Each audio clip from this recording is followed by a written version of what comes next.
Aleluia! Estamos com 307 dias em propósito. Propósito esse que é a leitura total da Bíblia. E seja muito bem-vindo você que está chegando conosco agora, tá bom? Para quem está vindo do Novo Testamento, nós começamos um novo desafio, recomeçando, né? Na verdade, iniciamos em Gênesis e estamos hoje no Evangelho de João. E lançamos um novo desafio para aqueles que quisessem acompanhar a partir do Novo Testamento, a partir do Evangelho de Mateus. Então, para o Evangelho de Mateus, nós estamos com 37 dias. Para quem está vindo de Gênesis, 307 dias em propósito, tá bom? Nossa meta é ler até Apocalipse, né? Fazer a leitura total da Bíblia e com certeza, né, queridos, receber um pouco mais de instrução, um pouco mais de revelação acerca dessa palavra poderosa que realmente nos transforma, nos liberta, nos cura, nos faz prosperar em todos os nossos caminhos, não é mesmo? Então seja muito bem-vindo mais uma vez, tá bom? Que Deus abençoe a sua vida.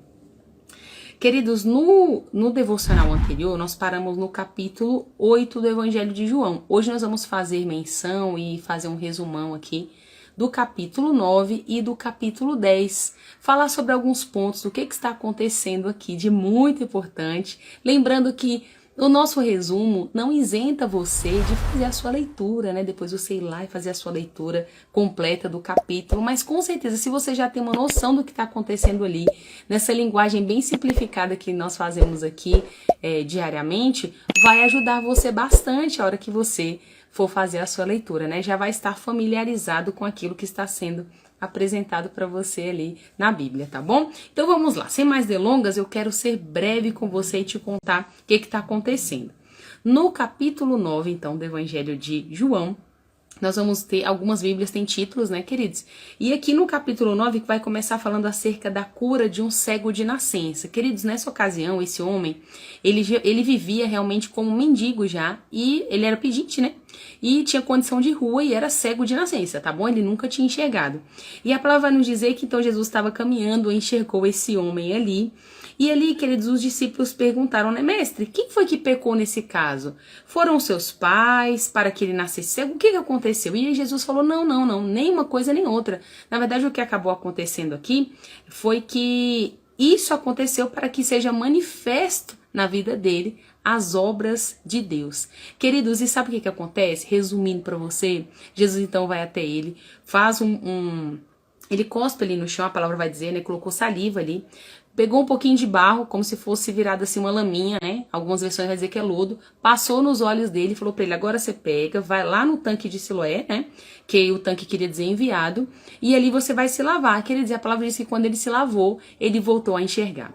Só que, aí ok, bênção demais, coisa maravilhosa, foi isso que aconteceu, as pessoas ficaram, né, ali realmente questionando o que tinha acontecido, como é que aquele homem teria sido curado, eles começaram a interrogar, inclusive perguntaram ao cego, né, quem tinha curado, ele disse, não sei quem me curou, porque afinal de contas, quando Jesus se aproximou, ele não enxergava, quando ele voltou do tanque, já lavado os olhos, ele não viu mais Jesus, então ele realmente não sabia. E ali, queridos, o que aconteceu? As pessoas que estavam ali levaram esse homem até os fariseus, porque os fariseus, afinal de contas, lembre-se, né, estavam ali realmente procurando uma brecha para poder realmente acusar Jesus.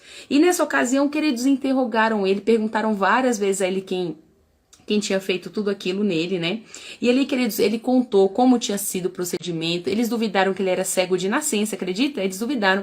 Mandaram chamar os pais desse cego para perguntar, para eles testificarem. E os pais ficaram realmente muito acanhados, né? Porque nessa época aqui, queridos, quem confessasse que Jesus era o Cristo era proibido, era expulso da sinagoga, não podia mais entrar na sinagoga. Então, eles acanhados, né, quando interrogados ali, eles falaram o seguinte, olha, ele já é grande o suficiente, interroga e pergunta a ele mesmo, né? Mas eles confirmaram, falaram que realmente tinha nascido cego.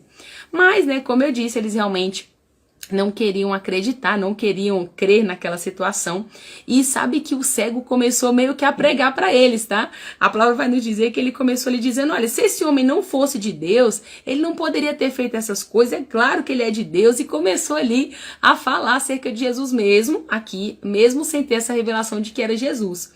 E ali, queridos, a palavra vai dizer que eles ficaram tão bravos que eles retrucaram e acabou falando, olha só, tu és nascido de pecado e você está querendo ensinar a nós, e expulsaram então o cego dali. Quando expulsaram o cego dali, terminando já o capítulo 9 agora, a palavra vai dizer que Jesus então se revelou ao cego, né?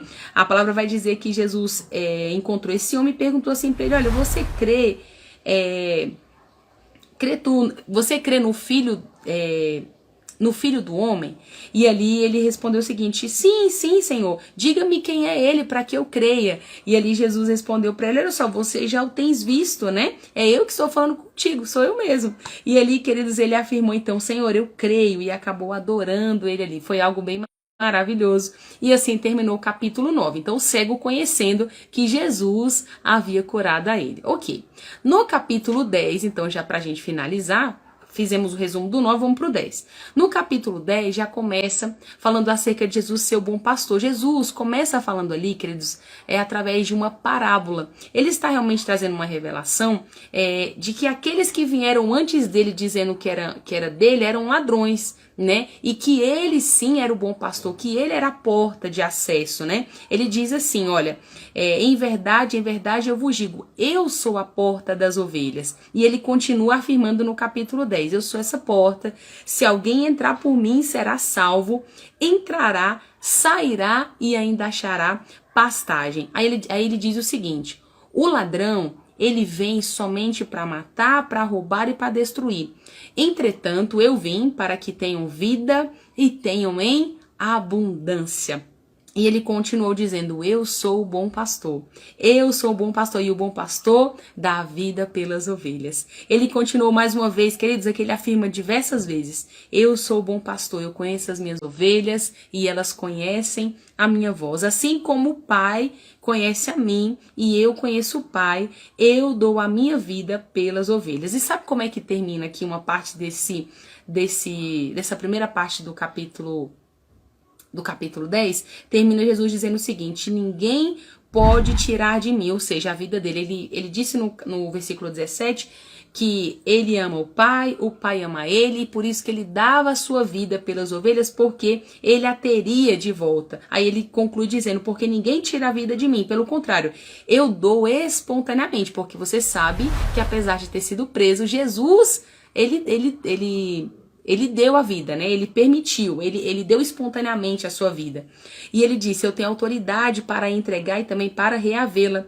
E este mandato recebi de meu Pai. Maravilhoso, termina assim essa primeira parte. E como é que termina então o capítulo 10? Vou te contar. Vai terminar aqui então que teve mais uma discussão ali entre os judeus, falando que ele só pode ser do demônio, porque não pode, como é que pode, né? Não tem cabimento esse cara falar essas coisas, blasfêmias, falando que é do Pai, que o Pai é dele, isso é uma blasfêmia. E ali, queridos, outros falavam assim, mas olha só, não tem como. Ele não pode ser do demônio, porque ele fez sinais, coisas assim que não tem cabimento, né? Ainda falando do cego. Então, tudo isso aqui no capítulo 10, tá bom? E finaliza, querido, aqui com uma festa. Aconteceu uma festa ali, estava acontecendo a festa da dedicação.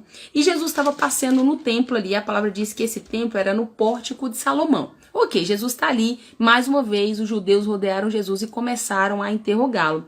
E nessa situação, eles começaram a falar assim, ei, vem cá, até quando você vai deixar a gente nesse suspense para dizer se você é o Cristo ou não? Mais uma vez, eles querendo realmente que Jesus, queridos, falassem algo ali, para que aquelas palavras fossem usadas contra ele mesmo, sabe? E ali Jesus respondeu, olha só, eu já disse a vocês, eu já disse e vocês não creram, as obras que eu faço em nome do meu Pai testificam a meu respeito, mas vocês não creem, porque vocês não são as minhas ovelhas. E ele disse, as minhas ovelhas ouvem a minha voz, e eu as conheço e elas me seguem. Aquilo que meu Pai me deu é maior do que tudo, e da mão do Pai ninguém pode arrebatar. Ele disse, eu e o Pai somos um. E mais uma vez, querida, a palavra diz que os judeus, olha, ficaram assim, pegaram pedras, né, mais uma vez, para apedrejar Jesus, tá bom? Porque realmente para eles era uma blasfêmia o que Jesus estava dizendo aqui. Bom, queridos, então, só para a gente entender, eles realmente estavam já procurando motivos, né, para poder prender Jesus. Mais uma vez, Jesus se livrou aqui das mãos deles e finaliza dizendo que Jesus voltou para o Jordão, para o lugar onde João batizava, né, no início de tudo, ficou ali. E a palavra diz que ele continuou Muitos, queridos, creram nele, né, nessa ocasião aqui, só para finalizar, e ali ele finaliza dizendo que aquilo que João falou, que tipo assim, João não falou, não fez nenhum sinal, mas tudo que João disse a respeito de Jesus era verdade. Então finaliza assim o capítulo 10, tá bom? Nós vamos dar continuidade, capítulos 11 e 12, e assim sucessivamente, vamos rompendo aí até Apocalipse, tá bom? Eu vou ficando por aqui, um grande abraço para você, medita nessa palavra dia e noite, pratica essa palavra, que assim os seus caminhos serão bem sucedidos, tá bom? Um grande abraço para você, tchau, tchau.